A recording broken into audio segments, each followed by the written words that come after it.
Welcome to Vogel Voices, a podcast put on by Vogel, which is a nonprofit here in Dallas, Texas. The purpose of the podcast is really to explain the impact that Vogel has on homeless children and their families here in Dallas. Hello, and welcome to episode 4 of the Vogel Voices podcast.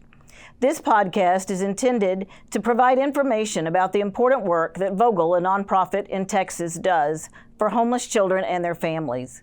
Our mission is to help young children and their families prevent and overcome the traumatic effects of homelessness and poverty. We do this through specialized trauma-responsive programs, including early childhood programming, health programming, mental health programming, family support programming.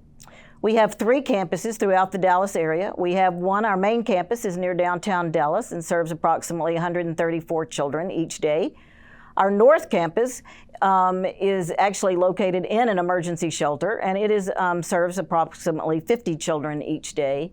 And then we will be about to open a South Campus near Redbird Mall, which will serve approximately 130 children. So I'm excited today. My name is Karen Hughes, and I'm the president and CEO of Vogel. You know, I started my career in the classroom as a kindergarten teacher. So I'm excited about this specific podcast because we get to go actually into the classrooms of Vogel, where actually all the magic happens anyway. So I'm excited to be able to share this podcast with 3 of our teachers that'll be sharing their experiences by working with Vogel children in the actual classrooms at Vogel. So welcome. Thank you for joining me today. And my guests today are 3 of our teachers. We have Erica Boyd, who is one of my infant teachers, Olivia Ballard, which is a toddler teacher, and Tynasha, one of our PreK teachers. So thank you all for being here today, and hopefully we'll have a fun time sharing some stories. But before we get to the stories with the children, tell me a little bit about yourself, what brought you to Vogel Alcove, how long you've been there, and tell us a little about, your educational and your career background, and really what do you enjoy most about working at Vogel Alcove? So let's start with Erica. Hello everybody, my name is Erica Boyd. I started my education career back in 2017 at A&M Commerce at their local daycare. And from there I just kind of started working with children of all ages. It never really was like just specific children. I've been at Vogel for a year, and working at Vogel every day, what brings a smile to my face is just walking into the room with the little ones and seeing them smile. Like when I say their name, they just light up like, oh my God, it's my teacher. So I can say that's like the most exciting thing I love to see every day. Okay, Olivia. Hi, I'm Olivia Ballard, and I started at Vogel in 1990. My passion is working with kids. That's something that I've always wanted to do. I have a passion to help others. And so Vogel was just like the perfect place for me. I came in 1990, I left in 94, came back in 96, and been here ever since. I've worked with all ages, but my favorite is toddlers. That's my passion, working with toddlers. It's like a joy where you can create these minds and mold them and just see the love and passion that they have for you and you have for them. It means a lot to me. Well, she kind of just briefly mentioned that 1990, but Vogel didn't start till 1987. So Olivia is one of our teachers that literally has been there from the very beginning and is still there. So that's very important to understand. So Tynasha, what about you? I started at Vogel in 2019. I was shocked when I got the phone call because I don't remember applying. Mm-hmm. So when I came, I was like, okay, I like this. So I've been there 5 years now. I actually left for 2 months back in 2021, I believe. And then I came back, but before I left, I told them if I don't like it, I'm coming back. So I'm back now, and I was a floater. Now I'm a PreK teacher, and it's the joy of my life right now, so. It's terrific. Well, so we're going to start our podcast by talking about some stories. And so Vogel is very special. And one of the things that's so special about what we do at Vogel is that every child that walks through our doors are children in trauma. And that is very unique. In fact, our Senior Director of Early Childhood says that we are the unicorn of early childhood because what we do, everything we do is based in trauma responsive care, and that requires a lot of training and a lot of experience. But you all get to have a front row seat every single day with the actual impact that our work has on these children, not only the children that are currently there, but as Olivia, she's seen a lot of kids in the time that she's been there. So one of the things is that because our children walk in trauma, brain research tells us that trauma and brain development do not mix. And so a lot of our children, because of the trauma that they're experiencing as being homeless, they come to us with developmental delays. And so we actually do screening upon entry, and then we provide developmental services like speech therapy, occupational therapy, and physical therapy. And I know even with our toddler kids recently, because of COVID, we've seen more and more of our toddler children that need speech therapy because they were born in COVID world with a mask on their face. And so those programs are very, very important to their success. So we actually, not only do we do the actual therapy on site, but then the teachers, all of you, then embed things in the classroom to work with those children based on what their special needs may be. So as we start talking about some of the kids, I'd like each of you to tell a story about a child that you've worked with, that you've seen come in, get screened, and needing services, developmental services, and then how they have improved with that, and what a difference it's made to them. So, Erica, you want to start and tell us your story? Yes, ma'am. In my classroom, at the little ones, I work with the 6 months to about 12 months of age. And I had this little girl, when she came in, she started with us at 2 months. So, at that stage, they're sleeping, kind of on and off, they're up a little bit. When she got a little older into the 5 months and 6 months age, we recognized that she wasn't really liking tummy time too much, and she didn't really want to move her legs or her arms to start crawling. And so at that moment, we did all the the all-fours position for physical therapy to help her see if she even rock her body back and forth enough to see if she will move. And so once we seen, she tried it, and then she would just give up and just play flat like she's going to sleep. And she would play like she's going to sleep. And it was kind of funny at first because we was like, wait, are you just going to sleep? Are you giving up on us? What's going on? And so as we gradually just noticed it, and we had different people come in the classroom to see and observe to make sure that we were seeing the right way, we actually talked to mom. He said, hey, mom, do you request, are you okay with her starting physical therapy for her to be able to learn how to crawl and move her body besides just being able to move her head? And at that moment, once we noticed that she was when she started physical therapy, she wanted to she still wants to skip this crawling step. She just wants to get up and start walking immediately. And so as I seen her the other day in physical therapy, I was just gazing to look and see how she was doing, and she was actually doing very well. It was like when she puts something in front of her, she wants to, when she sees you, she wants to stand up on your legs, pull up on herself. I was like, oh my gosh, you're doing so great. And the smile and everything with it is just you're doing good. I was so happy and so joyful for it because I was like, it's working. The progress is happening. So that's how I felt, and for her development, for her to be able to learn how to crawl and walk. Right, because you can't skip those steps. No matter how much some of us want to skip some of those steps, it's really important. So Olivia, let's talk about some toddlers. Well, I have one in mind. Well, it was kind of different. The dad came in and was like, on her first day, he came in apologizing. And he was like, I'm so sorry, my child doesn't know anything. And I was like, what do you mean, Dad, that she doesn't know anything? She doesn't know how to talk. She doesn't know how to walk. When you try to get her to walk, she just falls out. She screams, kicks, whatever it takes for me to pick her up. And I was like, you know what, Dad, that's okay. I asked him, have you signed up for services? And if you sign up for services, then, we can help her in the classroom too. So she was a handful. I can tell you that. She was a handful. This child had no language at all. I mean, nothing. She just basically cried and climbed up on everything in the classroom. You could be changing diapers or fixing the lunch, and then she's in the sink standing up with the water running. So, you're like, okay, well, what to do? You got to try to go get her down. It was, it was a time. But if you see her now, sometimes I tell my co-teacher I have to just go cry because it's just so amazing. I mean, she can read you a story.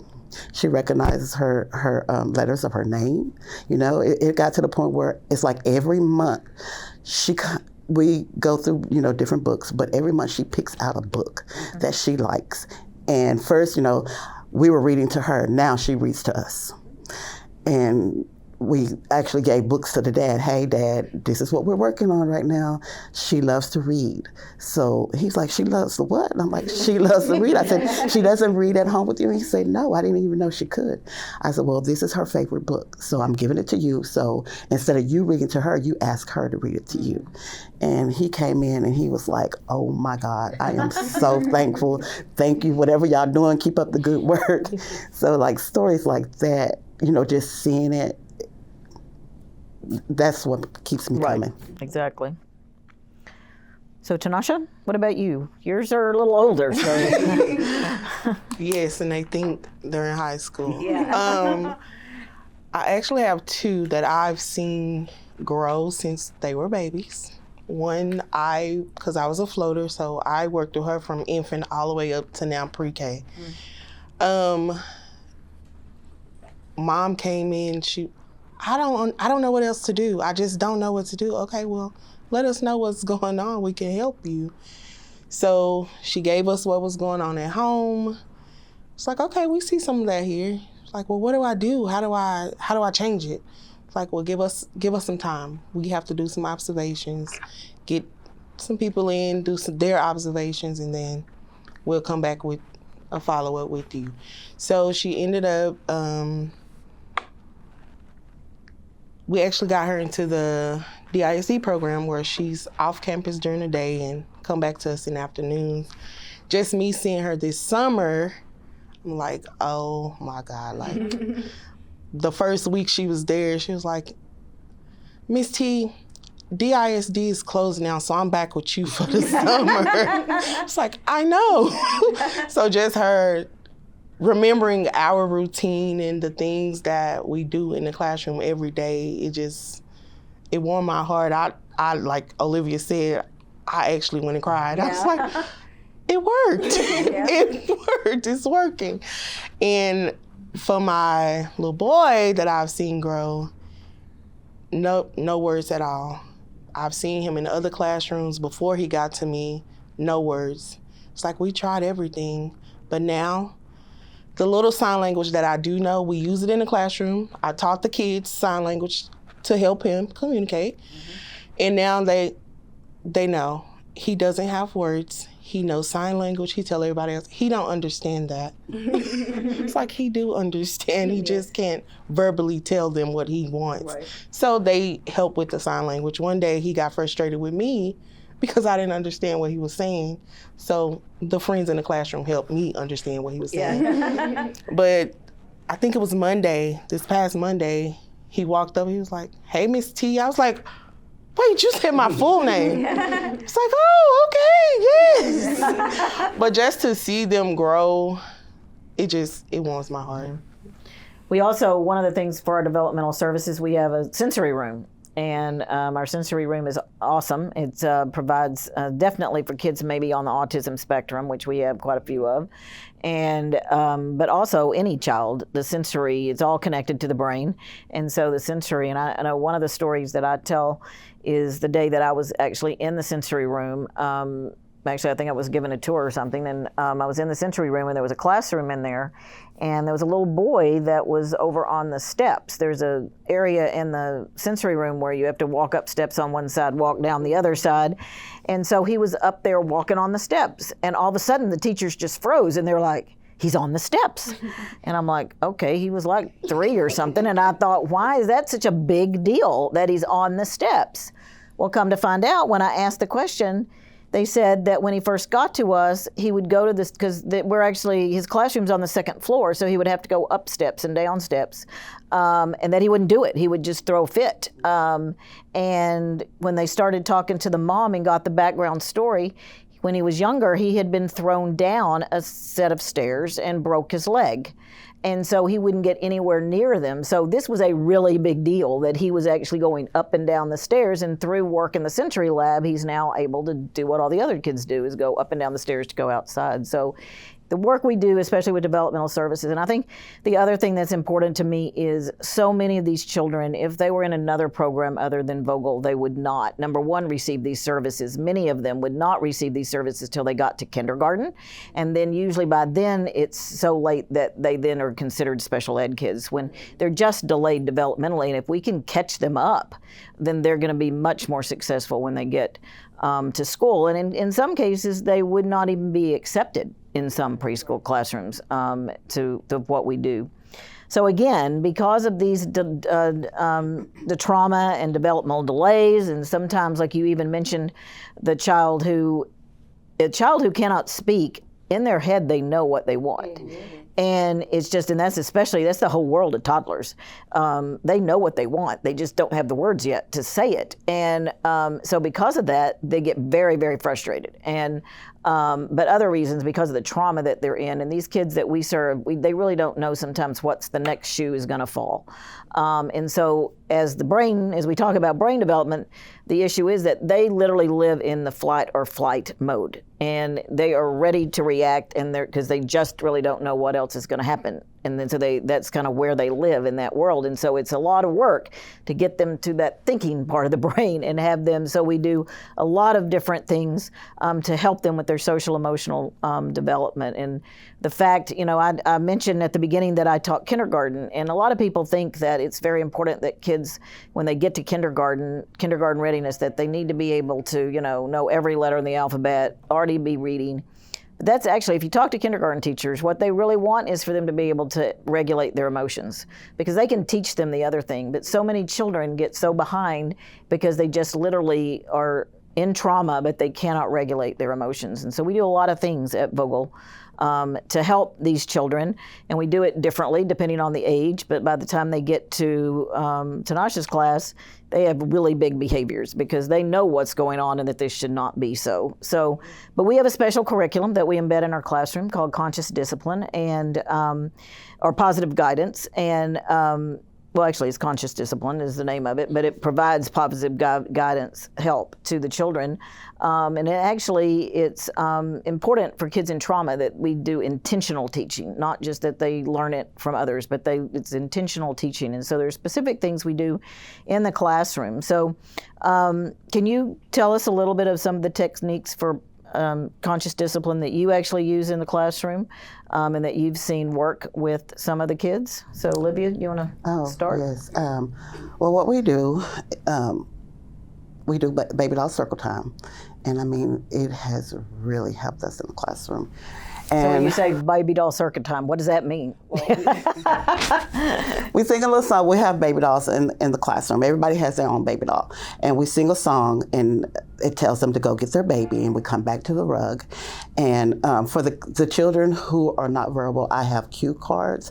And like on one of them, it has give a baby a hug, and it has a mommy hugging a baby, or feeding a baby, different clues that, we can use. And a lot of times the kids just come up with their own. And so I'll say, we'll sing our little song, and then I was like, listen, what's going on? I hear the baby crying.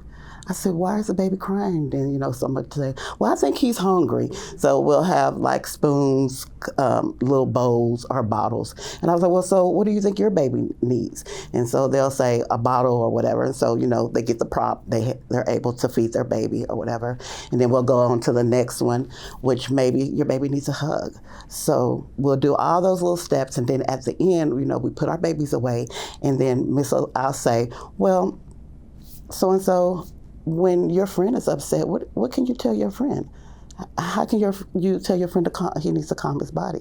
And they'll take a deep breath. And then they say, get your candle.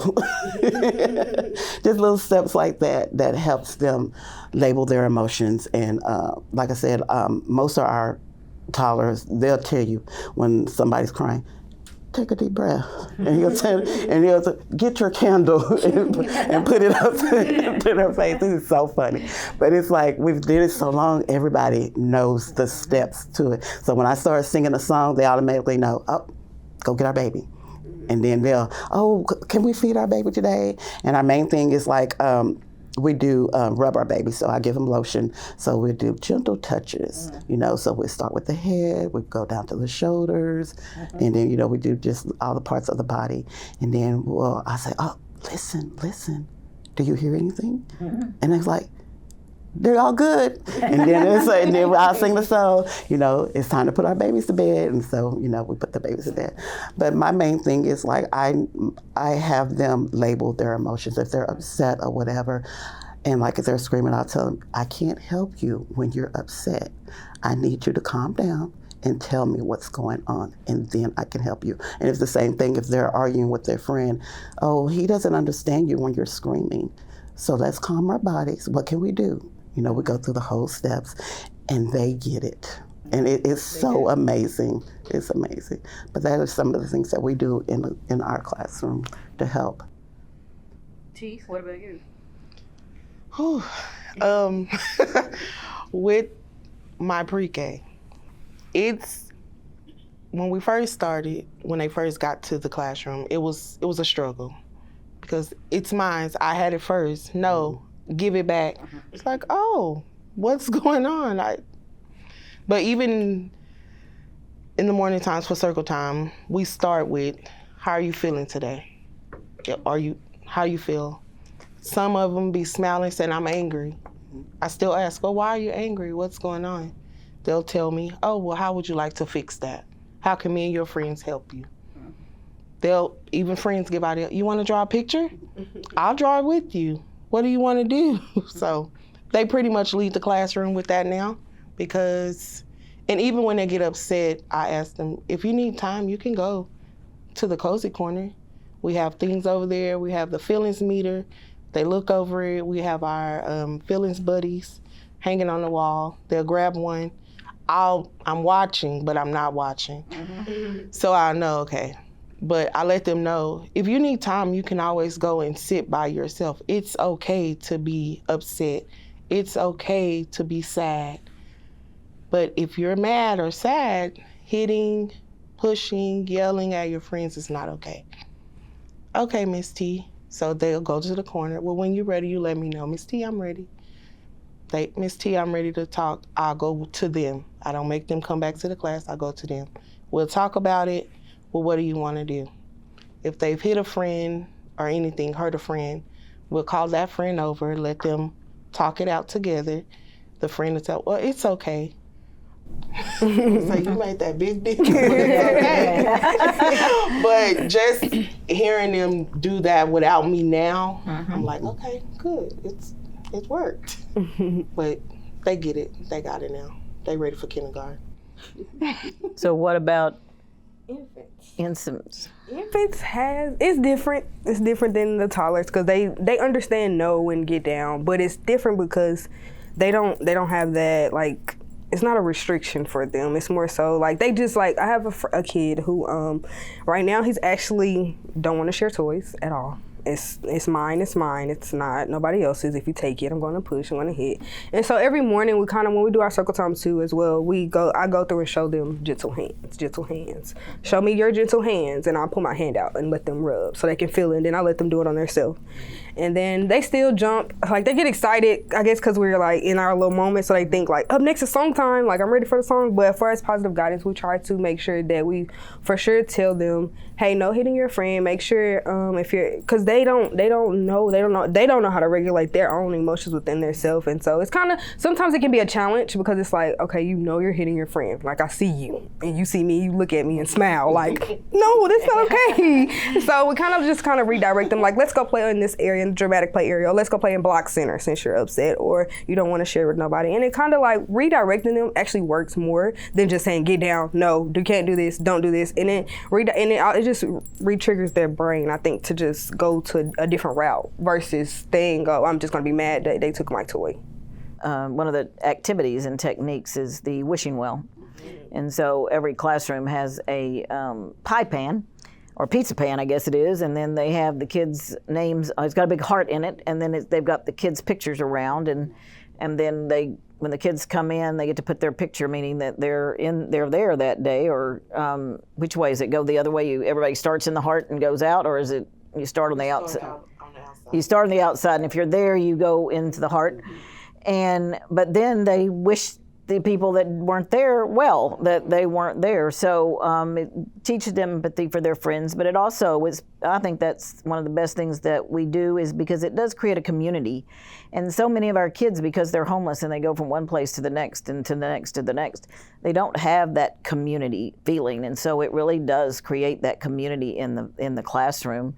And one of the stories I remember is one of our children was taken from the center, and they were taken and put in CPS custody.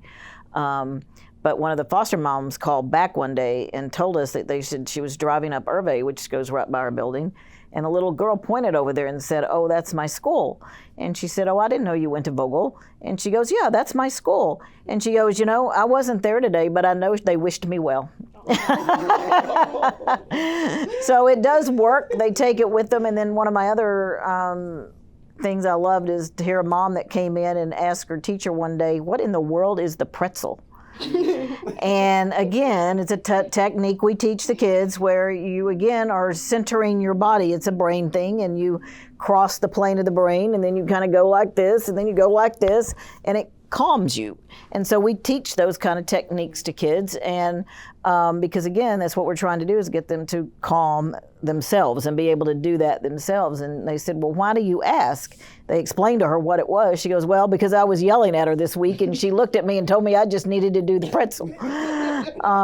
So it's those are very special techniques through our conscious discipline curriculum that we provide for children. But sometimes that's not enough. And especially Ms. T, you probably know more of these than the others, just through the age room that you use. But can you talk a little bit about one of your children that needed that extra care, which is that they need more intervention with their behaviors and their in-play therapy? Yes, I actually have 3 that does play therapy. They love it. They love to see Miss Tamsin come in. They know when she comes to that door, I'm about to go. But even in the classroom, just hearing them when they are playing, and if they get frustrated, now they kind of look at me like, "You're not gonna come help me right now?" It's like, you can do it. But just them going to play therapy, it has helped a lot. They're more so, they pause before they act, they react. They talk about it, just hearing them discuss with their friends what I tell them in the classroom as well when it comes to that point. Just hearing them throughout the classroom. If someone's upset, I can hear a friend say, "Hey, are you okay?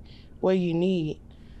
Do you need to walk away?" It's like, it's okay. But just the play therapy, I have 2 that go together, and they be so excited to go. But they always come back and show me something that they've used in play therapy in the classroom. It's like, okay, that means I need to get that in my classroom. Yeah. It'll help. Right. But they love it. Yeah. The other thing we have at Vogel is the main campus, which is awesome, is our all-natural outdoor classroom. And it is really a special place, and everything on that playground is natural except for the AstroTurf. But it really is a special place, and it really helps not only physical development, of course, which is an outdoor environment, but it also helps with social emotional development. And I always tell people when I talk about it is, even as us adults, for those people that like gardening, is sometimes if you can just go outside and no matter what's going on in life, go outside and mess with the dirt and dig in the dirt and whatever. But it really makes a difference. And I've told this story for a long time, and it's a story of Jenny. And Jenny was in the 4-year-old room, and you probably would know her real name, Olivia, but she was having trouble, and when Miss Katie was there, and Katie was her teacher, and she loved the outdoors, and every day she would go out and pick the flowers in the playground, and she loved flowers. And one day Jenny came in, and Jenny had older siblings, and then she had her mom was working and in school, And but then one day Jenny came in and was very sad, and her teacher asked her, what's wrong? And she said, well, they took my daddy away today. And when we found out, that's exactly what happened. They came, the police had come in the night and arrested her father, and she said, I don't know if he's coming back or not. And so she was very upset. And those are the kind of trauma things that our children deal with, even as a young thing. So again, her teacher was able to use what Jenny loved, and that was the outside gardening.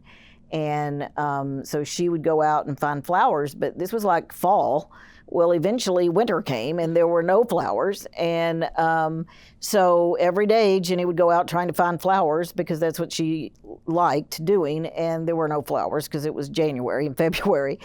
But the teacher used that experience to explain to Jenny that the flowers went away, but they're coming back because they're, and she used the big word, they're resilient. And that means they're going to come back and they're going to be okay. And she talked to Jenny and she would tell Jenny, she goes, that's the same thing, and it got really, really hard for Jenny because her mom, the dad was now out of the house, so her mom was mom to everybody. And Jenny would say that her mom and her older siblings fought and yelled at each other all the time.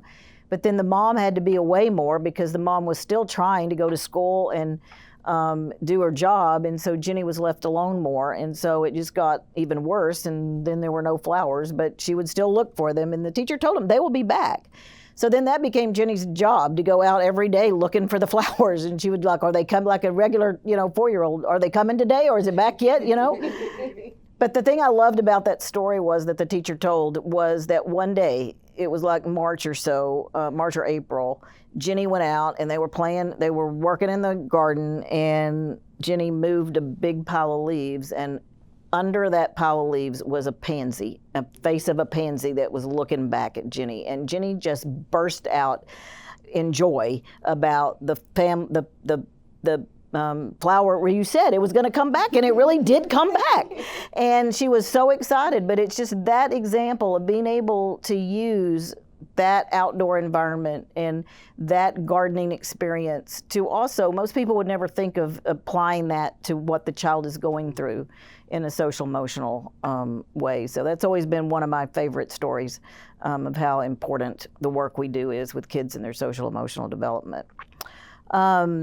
So let's also talk a little bit about what are you most proud of? I mean, I know you've worked with a lot of kids, and a lot of kids have many challenges, but if you had to come up with the one thing that, you were most proud about in the difference that you've made in your classroom, what's that? We all have that one kid. I mean, it's been years, too many years to think about when I was in the classroom, but I still remember the one kid or the two kids because I knew I made a big difference in their life. Even though there's been many children since then. But what's the huge difference of the one that sticks out? They may not even be there anymore, but the one that really sticks out for you, and what was the situation with that child and how you made a difference? So, T, you want to start? I would have to say my little girl in my room now. Just seeing her from when she was an infant to when she was a toddler, throwing all her tantrums, knocking things over. I was like, she's only 2. How's she able to knock that shelf? Yeah. Just the strength that they have. When she got into 3-year-old classroom, I was a teacher again. I was like, oh, again? I gotta go through this again? Yeah. It's like, I don't know if I could take this, but just seeing her now, the tantrums are shorter. It's like, whew, yes, it's working. Self-regulation, she got it. The first time I had to do a restraint, I was like, I'm too heavy for her to be tossing and turning, but it's happening. It's like she is really, really strong. Mm-hmm. But now she'll say, hey, Miss T, can I tell you something? I was like, yeah, what's wrong? She was like, I'm a little upset. I was like, well, do you need to walk away? She was like, yeah. It's like, are you good? You gonna go by yourself, or do you need me to come? Can you come, please? It's like, okay, I'll come with you. We'll go sit in cozy corner. What do you want to do? Do you want to fidget? Want to read a book? Want to sing a song?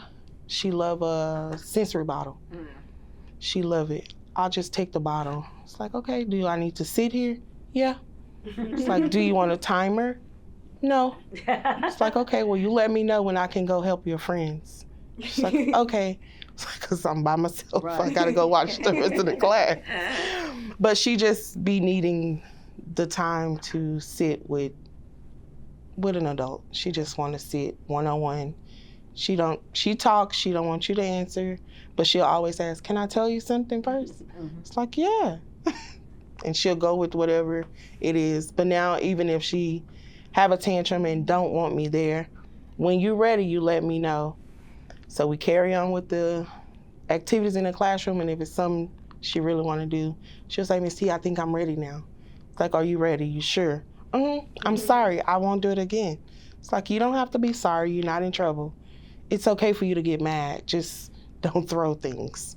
It's like, okay, I'm ready now. She'll come back and the rest of the day is fine. Well, and you have the classroom where but you have the classroom where we say goodbye to a lot of our kids, and so you'll be starting to do that soon, because right now you're doing kinder camp. These are the kids that are going to kindergarten, so they get to be special during the summer, because they're going to kindergarten. But we have to. So I know you're proud that you're sending all those kids away.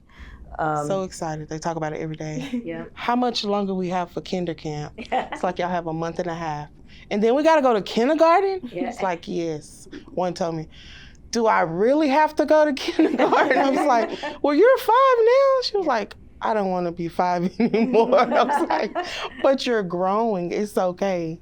I'll be here. She's like, well, I'll just come back and see you. I said, and I would love that. Come back. Yes. So again, we do kindergarten readiness assessments on all of our kids, and this is the testament of the teachers at there is that I think, what do they tell me, the new circle assessments, we had kids were 90% of the kids ready. So that's an assessment we do on kids that it's called for kindergarten readiness, and it's the same assessment that's given at the school districts when they get there. And kind of the average for Dallas ISD is high 40s, that the kids that are coming to them are considered kindergarten ready. So the fact that our kids, especially those that even started with no language or whatever, that by the time they get there, we get them kindergarten ready. And I think that's so important when we've talked about a lot of the things about we do for conscious discipline, or we do to make with children's social emotional development and their developmental services. I think that's one of the things that really makes us unique, is that we don't just impose the curriculum on the children. We start where they are. And in some days, like you said, that may be I got to sit in the corner with the sensory bottle. And that's okay if we were supposed to do a math activity or whatever. We'll get to that. And so many people, when they put kids in pre-K, there's so much stress to do these academic kind of things. But if you start where the kids are, and you will eventually get there. In fact, we get further by starting where they are and what they need, and then gradually bringing them to where they need to be. And so that's something you should be very proud of, are those kids that you're sending off in a couple of weeks to kindergarten. So Erica, what about the little ones? Which one are you really proud of? I have 2. Okay. I couldn't pick just one. So, he's currently not in my class, but I had him since he started, and then he moved to another classroom, but he started walking. And I was like, oh my God. I was so excited when I got told, and then they were like, Erica, look, you keep missing it. Every time you turn around and change a diaper, you keep missing the walk. So it was like one day I came in the room, every time he sees me, he smiles, he makes these sounds like, oh my God, your mom. Like, he just looks at me and lights up. And so I just happened to just be snuck to the side to where he couldn't see me, but where I could see him. So he gets up, he was crawling on the floor, had a toy playing, and he stands up. I'm like, oh, he's finna take this one step, he's finna take this, and he ends up running to me. And I was like, oh my God, how did you know I was watching you? And I was just so overjoyed, because I was like, it took a minute because he didn't want to walk. He was so scared. He just would stand up and then he would sit back down. It was just it was just that. And then my second one was, actually, we were in the classroom this week, and we were practicing our names, with the some of the older infants, and we were just saying our names over and over again. And then it just got quiet. Everybody just stopped and froze. The kids were playing by themselves. I was like, why is everybody so quiet? And then all of a sudden, out of nowhere, he just says his name. And I was like, oh, you listen, you actually, like, it's in there. Like, so every day when we do, like, our names for our good morning song, he gets up and proudly and says his name. So I just get so overjoyed because it's like, it's actually like us, even though sometimes when we say things and we know kids repeat after us, some stuff we keep saying it over and over, it just sits in their brains and it just says, okay, I know this, I got this. And they just say it out of randomness, so. Well, I think the other thing to realize with our infants is, and it seems like, some of the people listening may think, well, that every kid learns to walk or whatever, but some of our kids are so delayed because of the spaces where they're having to live. So a typical infant would lay on their belly, or mom would put out a mat and lay them down, but some of our parents living in shelters, they can't put the kids on the ground. So they keep them in a car seat, or they keep them in a stroller for a lot, so they don't get that special time. So in our classrooms, they're like on the floor, being able to move. And I think the other thing that's so, it's great for infant teachers, but not necessarily moms, because, you get to see those proud moments that every mom waits for, and I think a lot of our moms have guilt associated with a lot of their lives, and I think they're just waiting to make sure everything's going to be okay. And so you get to be the one to also share with them, this is what he did today, and that's important too as an infant teacher, to be able to share those proud moments so mom can watch for it at home. Olivia, what about you? I got a lot of them. Let's see. Well, the one that I was talked about in the beginning, when she came to me, she couldn't walk. Well, she could walk, but she didn't want to walk. So she would throw her tantrums so Dad could pick her up. And she got physical therapy, she got speech. And if you could see her now, because it was like me and my co-teacher were like, are we just doing this just to be doing this? I mean, are they getting it or what? And you couldn't see it. And it was just like, out of the blue, we're sitting there, we're doing circle time, and then we'll pick a child to get up and help with circle time. And I was like, okay, well, let's just try this one. So I asked her to get up. Can you tell me can you go around and tell your friends good morning? She went around and she said each child's name. Then she started counting them. And I'm looking at my co-teacher, is this real? I was like, oh my God. I couldn't believe it. I couldn't believe it. And then my other child, when he came in, the mom explained to me that he had been through so much trauma. He was so angry all the time. And he was physically hurting her, physically hurting the sister. And she just wanted to know, what do we do at school? Because I was like, well, he really doesn't do that here, but I can give you some techniques that we do here so you can do it at home. I said, and then you might want to check and give him play therapy, because he was 3 at the time. And it's like after she said that, then I started singing the signs. Then he started doing it at school, and then we went through the motions, talked about, hands are not for hitting, you read the books, you teach them about soft touches, let's use your words. Miss Olivia can help you. If you don't have the words, I can help you, And I never forget, it's like 1 week, it was terrible. It's like, anybody look at him, he's gonna slap you, he's gonna bite or whatever. And then the next week, it's like, I can use my words. Yes, you can use your words. And then he'll ask, well, what words can I use? And I said, well. And some of them have some interesting ones. Yeah. I said, you can use your words. How about you can ask your friend, can you have a turn? And I said, and I always tell my kids, sometimes it's yes and sometimes it's no. And he was like, can I play? And of course the child, oh, yes, come on, let's go. And he got his hand and they went and they played. No fighting, no nothing. They sat there for like 10 minutes building. And I was like, okay, it's working, it's working. Because a lot of times you can't, as a teacher, you do all these things and you don't really see it. You know what I'm saying? Then you have to step back and it's like, okay, is there something else that I need to do? You know what I'm saying? But then the kids are like, yeah, it's working, because they're going to show you, eventually they show you. And that's just was like, they got it. I did it. So, yeah. So again, as we, you mentioned your kids and the joy that's on their face, but that happens. You can stand and watch the kids as they walk from, the world they're living in, and then they walk into Vogel. And it's just almost like you can also see the stress leave them as they come, because they feel that they're at home. And it's joyful. It's a joyful place. And I can't tell you how many people I've done tours for, and they tell me, they say, when I thought about coming down here, because I knew that what y'all did, I thought it would be a sad place. But this isn't a sad place. These kids are fun, happy. They are enjoying life. This is their space. And it's a very joyful place as we look at their faces. So as we end this today, I just thought, why don't you tell me a funny story about one of the kids? Because I'm sure you got a lot, but if you can just tell me something that's funny. So, Erica, you want to start? Yes. So this week, last week, I'm sorry, we had nurse volunteers come in. And I guess I had stepped out the room for a second, and she was teaching them how to learn how to jump. So I didn't realize that they never knew how to leave the ground. I didn't even know that. So when this week I was playing a song on Gracie's Corner where she says jump, jump, jump, and out of nowhere all the kids start jumping, and I'm like, y'all are really like jumping, but one of them can't jump. He just bends his knees. He just bounces. I'm like, okay, I'll take it. And it was just the cutest thing, and I was like, oh my God. So now I have to sing a song. I have to make up my own song, and we have to jump all for a second just to get them grooving and moving. Yeah. We have to jump. That's awesome. Miss T? With the pre-K, it's funny every day, all day.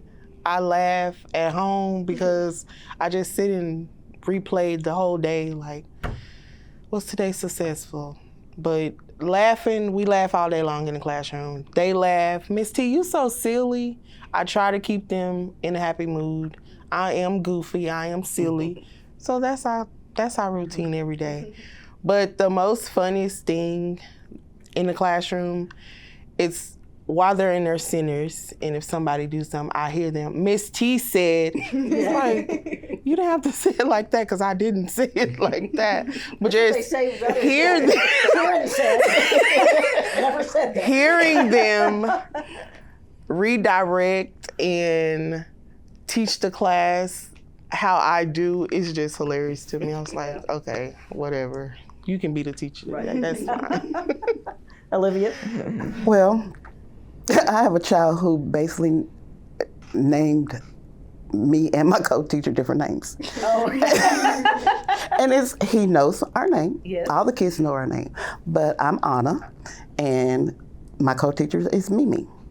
And if you say Olivia or my co-teacher's name, he's going to correct you. No, that's my Anna, that's my Mimi. Now all the kids call us Anna and Mimi. Okay. Even some of the teachers will come in and say it, and the parents, and they know our name. But it's just so funny. It is so. He changed our name, and he had been with us for months, and then it was just one day. I'm Anna, and my co-teacher's Mimi, and he would not let you call us anything else. It's funny.